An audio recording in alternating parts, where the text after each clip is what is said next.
Just 3 days before the wedding, I walked into the Whitmore estate on the edge of Chicago, where rows of blazing red maple trees line the stone path. The chilly air from Lake Michigan swept in, making me pull my thin coat tighter. I thought it was just a casual afternoon tea with my future in-laws, but it turned out to be a carefully laid trap. The moment I sat down on a velvet chair in the grand living room, Margaret Whitmore, with that sharp smile, leaned slightly and said, "Emma, there are a few things we need to settle before the big day." Right after, Charles Whitmore placed a thick stack of papers with a dark blue leather cover on the table. His voice dropped, heavy like a command. "This is a prenup. You need to sign it today. If not, the wedding's off." My heart stopped for a beat. I stared at the papers, my hand trembling slightly. Every sound around me, the ticking of the grandfather clock, the wind whistling outside the window, faded away. All I could hear was the heavy pounding of my own heartbeat. Trying to keep my voice steady, I asked, "So, what you're saying is, the wedding only happens if I sign without question?" Margaret nodded, her eyes cold as steel. Charles pressed on. "That's right. Sign it, or it's over. We won't risk the Whitmore legacy." In that moment, I felt fear mix with a slow, burning anger. To them, I was just a middle-class girl, lucky to marry up into their family. What they didn't know was that behind my simple appearance, I already had a fortune of nearly $9 million, enough to flip this entire game. And right then, I realized my wedding wasn't just about love. It was a battle to prove my true worth. Faced with that cold threat, I had to take a deep breath to steady myself and remember, I'm Emma Carter, 28 years old, a software engineer born and raised in a middle-class neighborhood of Chicago. My childhood was wrapped up in rows of red brick houses, winters with rooftops buried in snow, and the sound of train whistles echoing from afar. My parents were both high school teachers, not wealthy, but they always believed in education and hard work. When I was little, my grandpa often told me, "Emma, you might not start out with much money, but you can always start with knowledge. That's what really lasts." Every time I heard that, I'd clench my small hands and silently promise myself I'd use knowledge to build my own future. And just like he said, every dollar of my college tuition came from scholarships earned through sleepless nights and almost perfect grades. After graduating with a computer science degree from Northwestern, I dove straight into the tech world, vowing I'd make it on my own. Life took a sharp turn when Grandpa passed away during my senior year. At the funeral, my parents pulled me aside, their voices trembling. "Emma, he left you an inheritance. Way more than we ever imagined." The shock hit me like a wave. Grandpa had lived so simply all his life, yet quietly built a fortune of $7 million through steady investments. I decided to keep part of it as seed money to start a company focused on educational software. 2 years later, the company grew by another $2 million, bringing my total net worth close to $9 million. Still, I chose to live simply in a neat apartment downtown, an old Civic, a few elegant outfits that were never flashy. I wanted people to see my ability, not just the balance in my account. Then one night, at a fundraising gala for underprivileged kids, I crossed paths with Daniel Whitmore. He was a tall young lawyer with warm brown eyes. Unlike most of the wealthy crowd, Daniel truly cared about the education program my company supported. When he walked up, smiled, and said, "So you're the one behind this online learning software? Honestly, I'm really impressed." My heart skipped. I never expected that sincere smile, on that chilly Chicago evening, would lead me into a journey both sweet and stormy.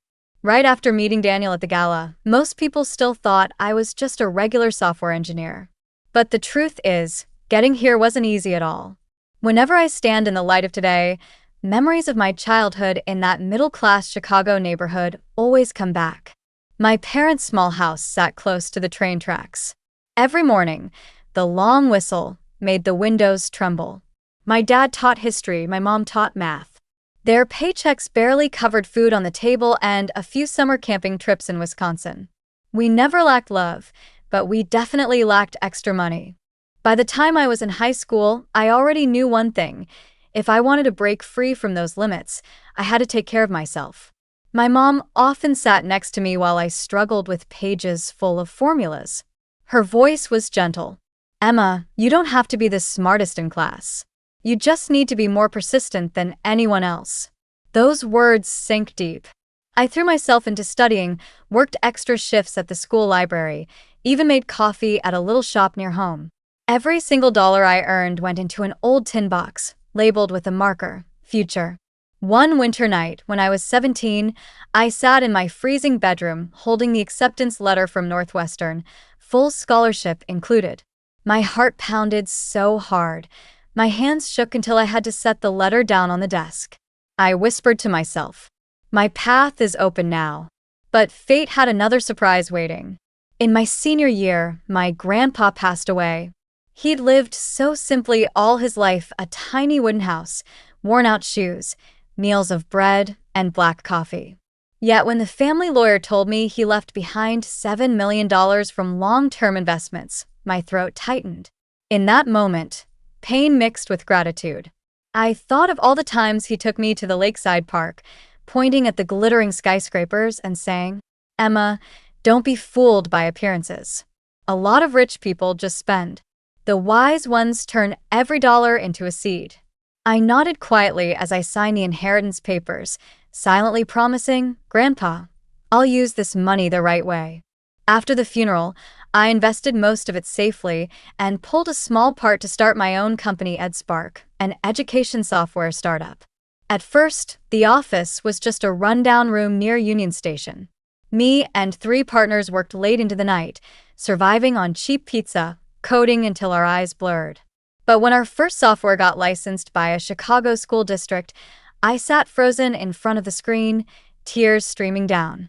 In that moment, a strong, unshakable belief rose inside me. I'm not just spending inheritance. I've built something real. By the time I was 26, the company's value grew by another $2 million. My net worth was close to $9 million. But I kept it hidden. I still drove my old Civic, still grabbed burgers at the corner diner.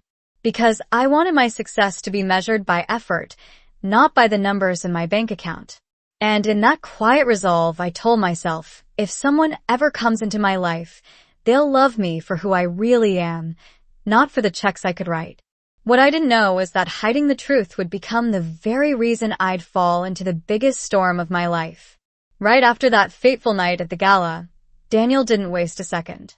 As the party ended, he walked over, his brown eyes full of sincerity, and said, Emma, I've talked to a lot of people tonight, but with you, I felt a real connection. Would you like to walk around Millennium Park this weekend? In that moment, my heart skipped, and I smiled as I nodded. Our first date was on the grass at the park, with Chicago glowing under golden sunlight. Daniel brought a picnic basket with just a few homemade sandwiches, a bottle of lemonade, and a bag of apples. He gave a sheepish grin and admitted, I had no idea which fancy restaurant to pick, so I had to rely on my sandwich cutting skills. I burst out laughing, and for the first time, a sense of safety spread through me. No flash, no show, just honesty. From then on, we were inseparable. On weekends, we hiked at Starved Rock. On rainy days, we hid in my little apartment trying to cook spicy Thai dishes. The kitchen often filled with smoke, Daniel coughing and laughing, while I rolled on the floor holding my stomach from laughing too hard. But love isn't always rosy. 6 months later, the first time I visited the Whitmore mansion, Margaret gave me a long look and asked with a thin smile, Emma, Northwestern is a good school. Did scholarships cover all the costs? Your parents are teachers, so it must have been tough, huh? Her words stuck in my throat. My fingers clenched the glass, so tight they turned white. Daniel quickly changed the subject, pretending not to hear, but my heart sank. A few weeks later, when I pulled up in my old Civic to pick him up, Margaret stood on the porch, tilted her head, and said to her son, Daniel, you're patient. Not everyone would ride around in such an outdated car. That moment, shame burned through me, mixed with bitterness. But Daniel wrapped his arms around me and whispered, Don't let it get to you, Emma. You're what matters to me. My hands trembled, but my heart warmed. Our love still felt strong enough to outshine the whispers. 2 years of dating passed full of sweetness and trials. On my 26th birthday, Daniel took me on a yacht out on Lake Michigan. As the blazing sun dipped below the horizon, he held my hand, eyes glowing with determination. "Emma Carter, will you marry me?" My heart pounded, my mind went blank, and all I saw was the man kneeling before me.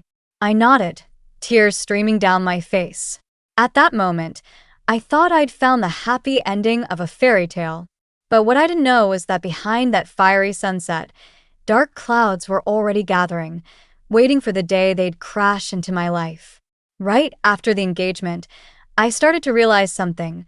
As sweet as my love with Daniel was, his family's shadow always loomed over us.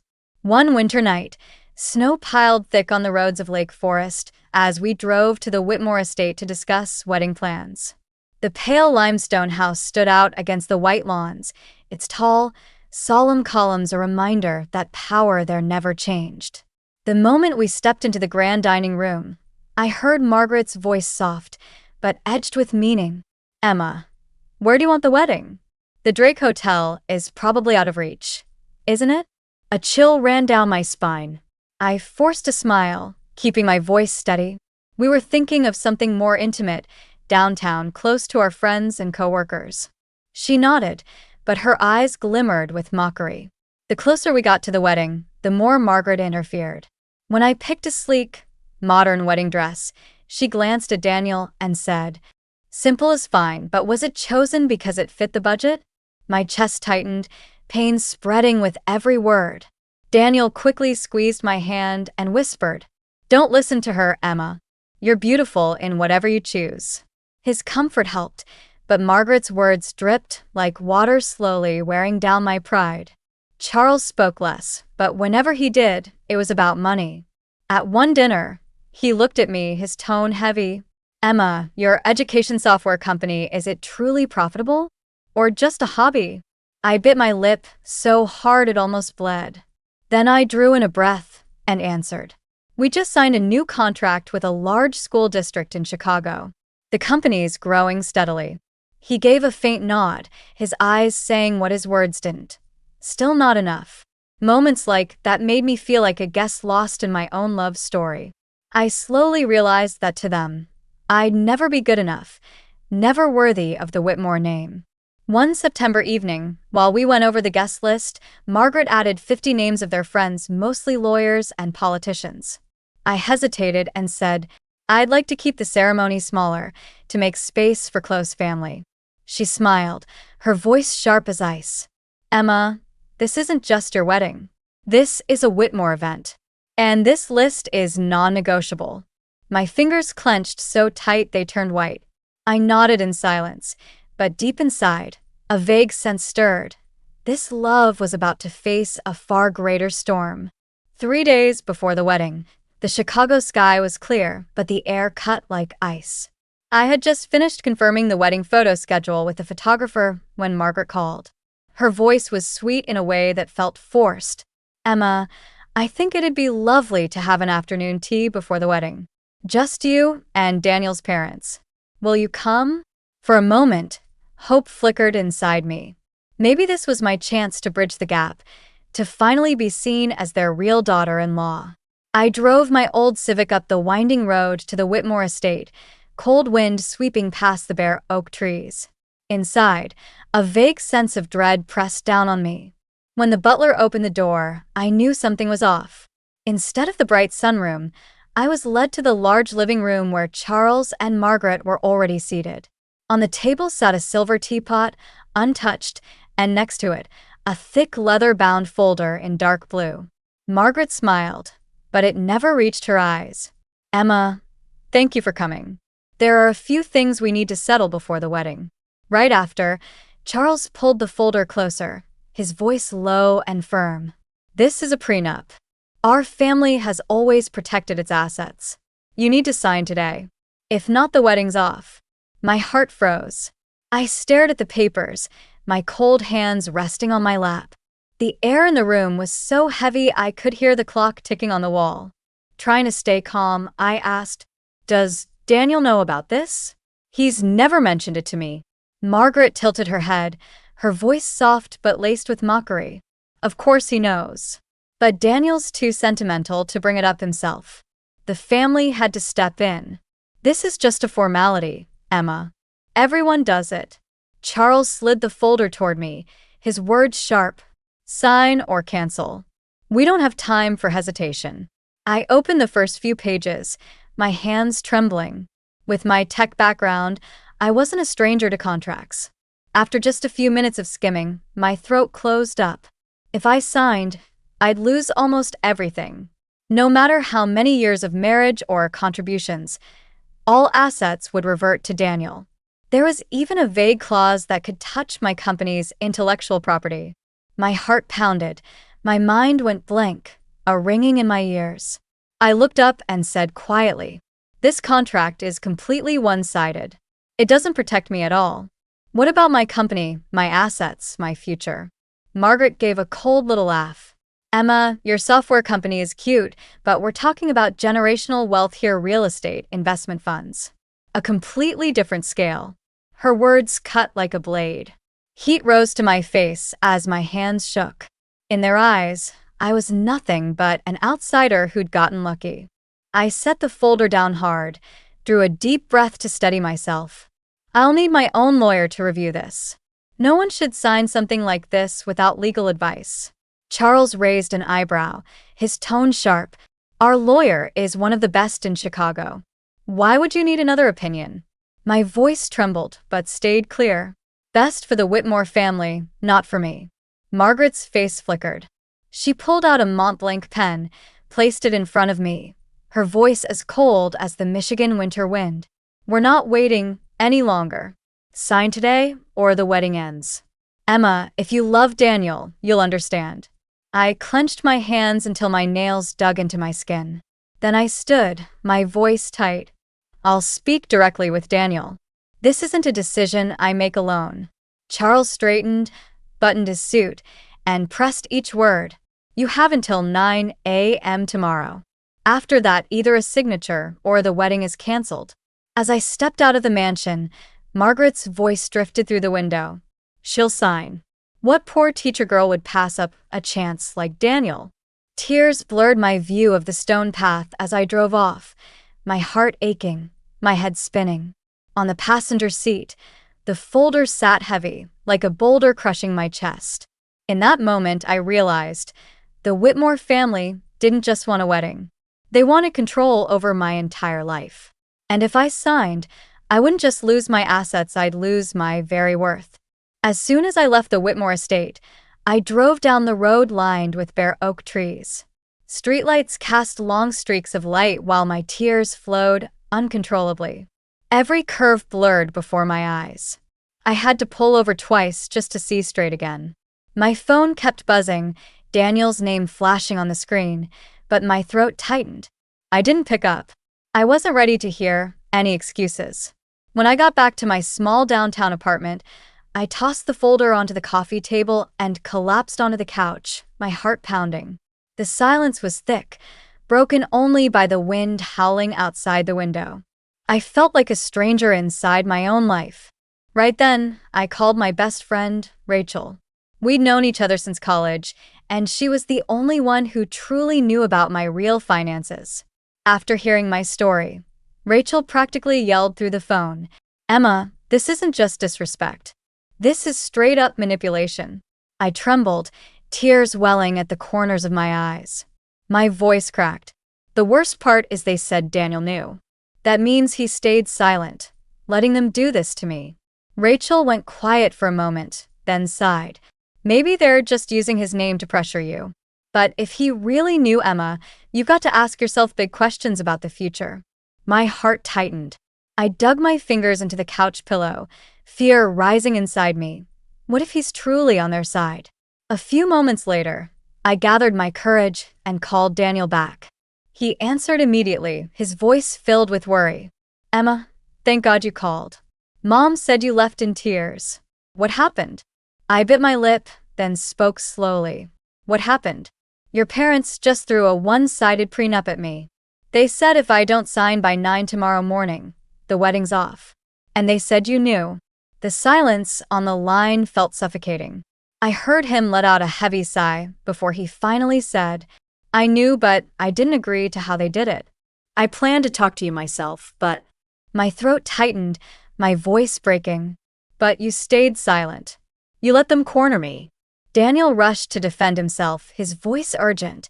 Emma, please don't think that. My family always does prenups. I was afraid bringing it up would upset you, and I was wrong to let them go first. As he explained, I shook with anger rising inside me. My tone turned bitter. You call that protecting me? Sneaking a deadline behind my back? Leaving me alone with 2 people ready to cancel our wedding? On the other end, Daniel's voice grew small, like someone cornered. I didn't think they'd push it this hard. I thought it was just a formality. I gripped the phone, my hand ice cold. If it's just a formality, why do I have to sign it in one afternoon? If it's just a formality, why does it strip me of everything, even the company I bled to build? Silence again. I could hear my own heart thudding, my head spinning. Finally, Daniel spoke, his voice hoarse. I'll review the terms. If anything's unfair, we'll fix it. I answered, my voice firm but shaking. No, Daniel. This isn't about fixing. I need to know where you stand. With me or with them. And with that, I hung up. The apartment fell silent. I sat frozen as tears slid down my cheeks and my shoulders shook. In that moment, I felt the pain spread deep from my heart. I loved him, but my soul cracked under the weight of silent betrayal. And right then I understood. I had hit rock bottom. If I didn't stand up now, I'd lose everything. Right after that long night at rock bottom, I sat in my apartment staring at the heavy folder on the coffee table. Streetlight poured through the window, bouncing off the dark blue leather cover, turning it into a silent threat. I whispered to myself, no, I won't let them decide my fate. That's when I thought of Mr. Franklin, the lawyer who had been with my family since my grandpa's time. He'd managed my grandpa's investments, a man in his 70s with neatly combed silver hair and sharp eyes. I texted him, urgent. 7 a.m. meeting. Prenup issue. The moment he replied, I'll be there, a spark of hope flickered inside me. The next morning, Chicago's sky was wrapped in gray clouds, the wind from Lake Michigan biting cold. I put on a dark gray suit, tied my hair back, and wore the pearl earrings Grandpa had given me when I graduated. Walking into my downtown office, I saw Mr. Franklin already waiting, his old leather briefcase on the table. He looked at me and said firmly, Emma, let me guess. They handed you a one-sided contract and threatened to cancel the wedding? I trembled but nodded. That's right, sir. And worse, Daniel knew but stayed silent. Mr. Franklin adjusted his glasses, opened the folder, and flipped through page by page. After a few minutes, he looked up, his eyes blazing with certainty. In 40 years of practice, I've rarely seen a deal this shameless.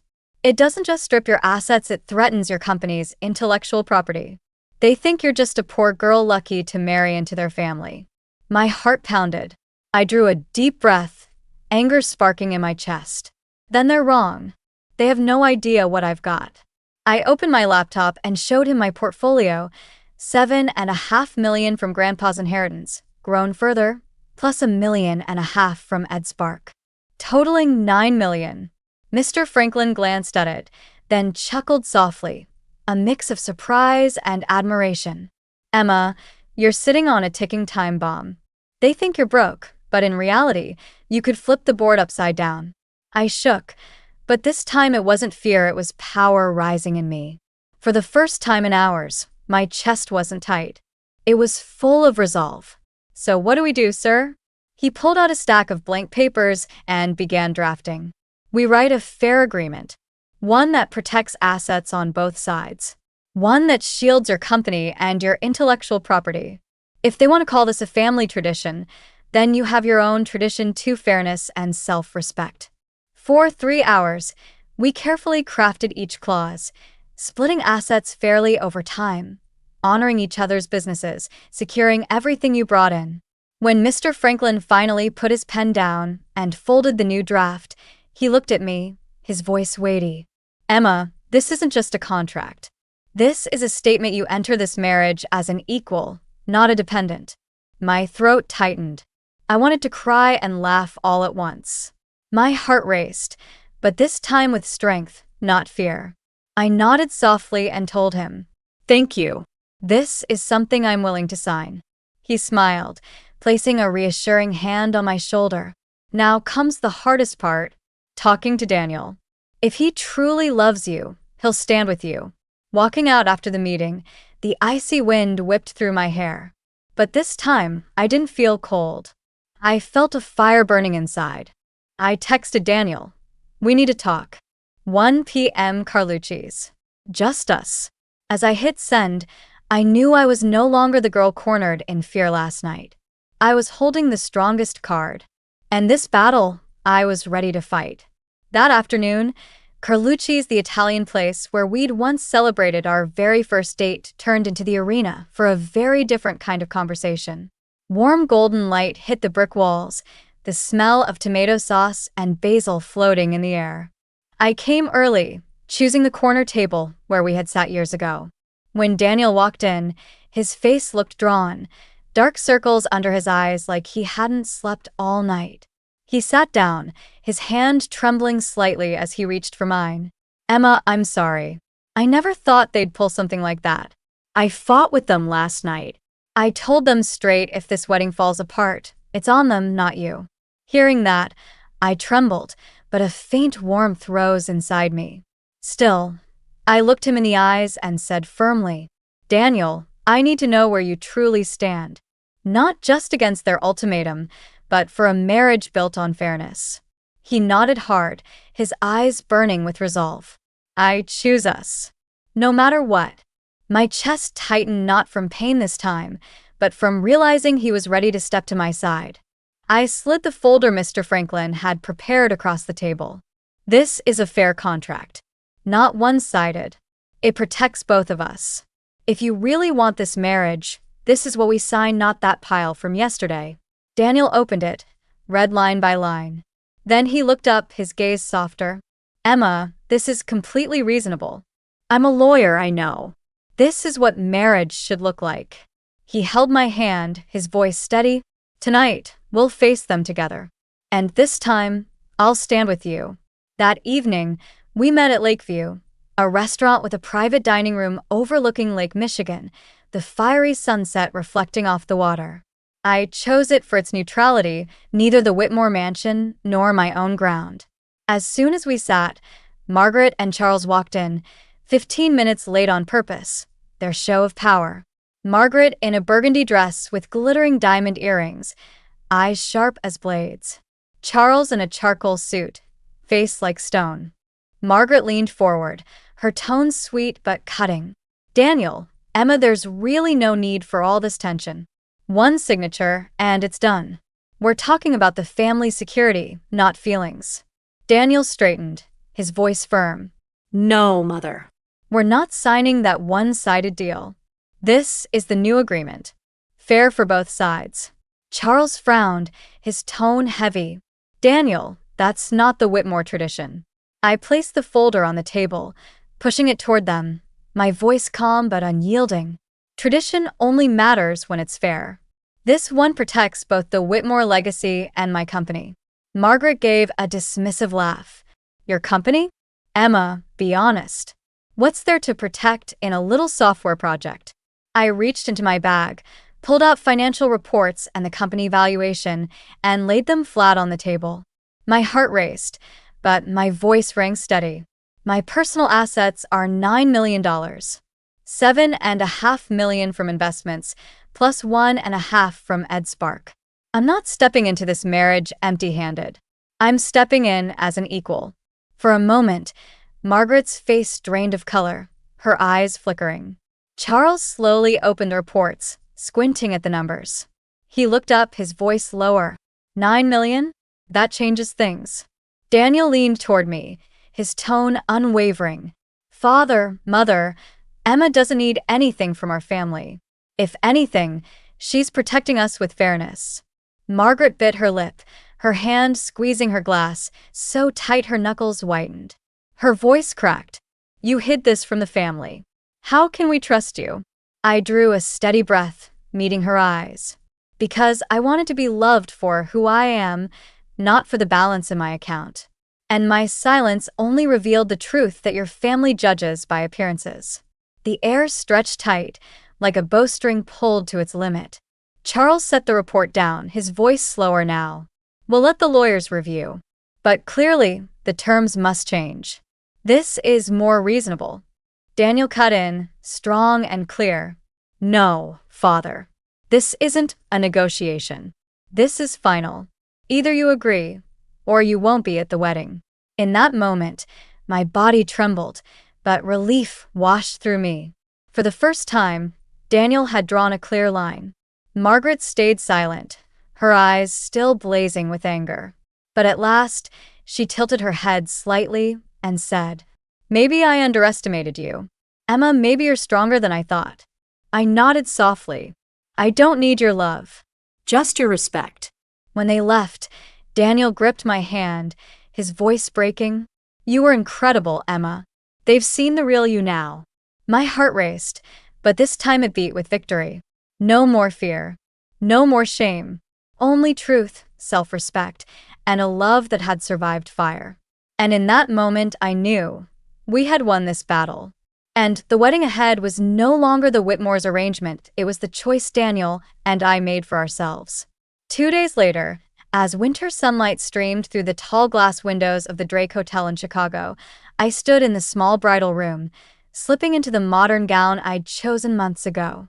The white fabric hugged my body, not to show off, but to show confidence.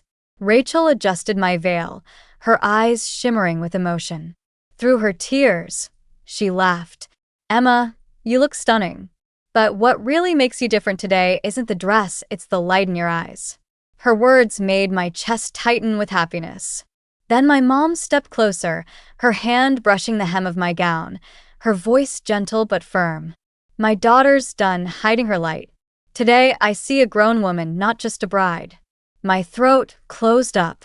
I trembled as tears threatened to spill. A soft knock came at the door. When it opened, Margaret walked in. This time, she wasn't in a bold red dress or dripping with diamonds. She wore a soft pale blue gown, her face free of arrogance. Her voice was quieter than I'd ever heard. Emma, may I speak with you alone? Rachel and my mom exchanged a look, then quietly left. The room held only me and the woman who had once treated me like an outsider. She stepped closer, her hands slightly trembling as she touched the veil on my hair. Her voice lowered. I owe you a real apology. Not just for the prenup, but for all the months I judged and dismissed you. I saw you through the wrong lens and I was wrong. My heart pounded, my throat thick. I whispered back, Thank you for saying that. She opened a small velvet box. Inside was a pair of blue diamond earrings, clearly passed down through generations. Her voice wavered.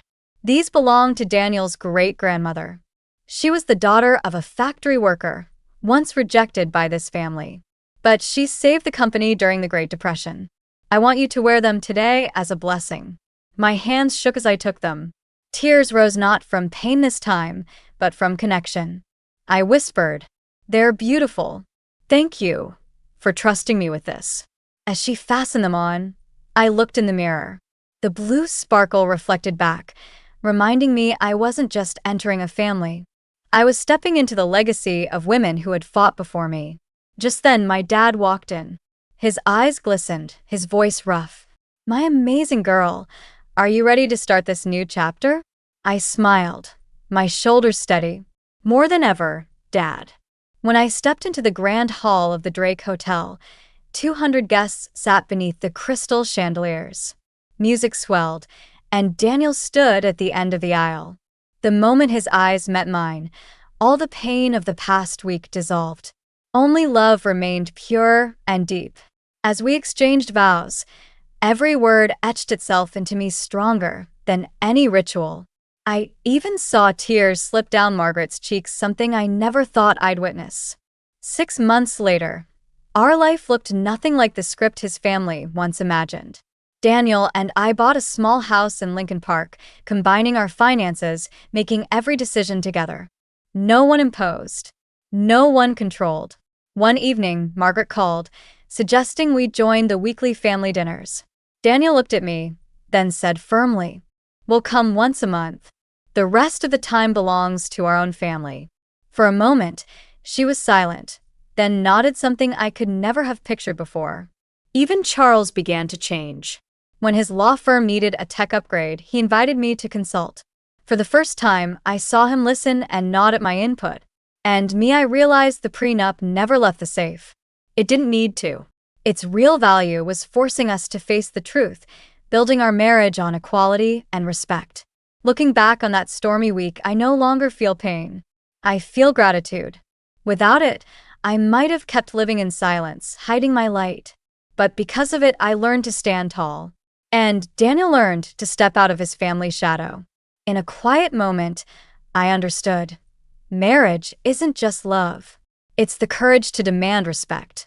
The strength to never accept less than your true worth. And if anyone asked what I'd choose all over again, my answer would be clear. I'd choose to stand up. I'd choose to speak out. And I'd choose to live as my truest self.